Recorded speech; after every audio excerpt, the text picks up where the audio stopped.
पुरुष श्री अच्युतानंद पीठ रूपांतरण उन्नति आमर प्रिय नेता माननीय मुख्यमंत्री श्रीयुक्त नवीन पट्टनायक एवं 5T अध्यक्ष श्री BK पांड्यान द्वारा एक आमर आज शुभ आरंभ होईची। 5T अध्यक्ष श्री BK पांड्यान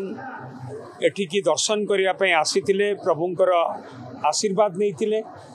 एवं समस्त को प्रतिश्रुति रखी कि अंचल को विकास करने एवं पीठर उन्नति आज से कामर शुभ आरंभ होईची। ए बाबद को प्राय 25 कोटी टंका खर्च करा जिवो एवं ये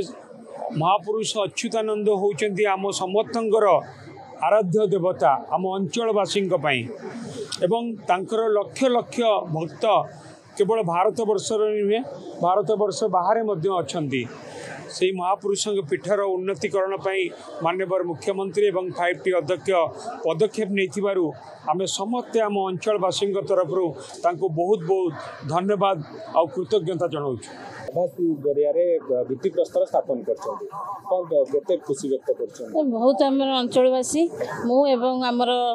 साधु सन्त आम समस्ते माने बहुत खुशी अच्छा जे भली गोटे बहुत दिन गोटे आशा पूरण होती मोर माननीय मंत्री श्रीयुक्त नवीन पट्टनायक एवं माननीय विधायक धन्यवाद देउछि। अच्युत प्रेमी जगन्नाथ प्रेमी अंचलवासी मैंने समस्त केवल ये अंचल नुहे प्रभु महापुरुष अच्युतानंदकर भक्त विश्वव्यापी अच्छा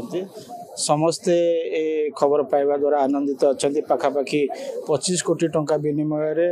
ए पीठर उन्नतिकरण हम सौंदर्यीकरण हम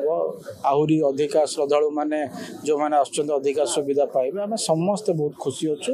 एवं जो कथा 5T अध्यक्ष कहले आम समस्ते काम हला अंचलवासी।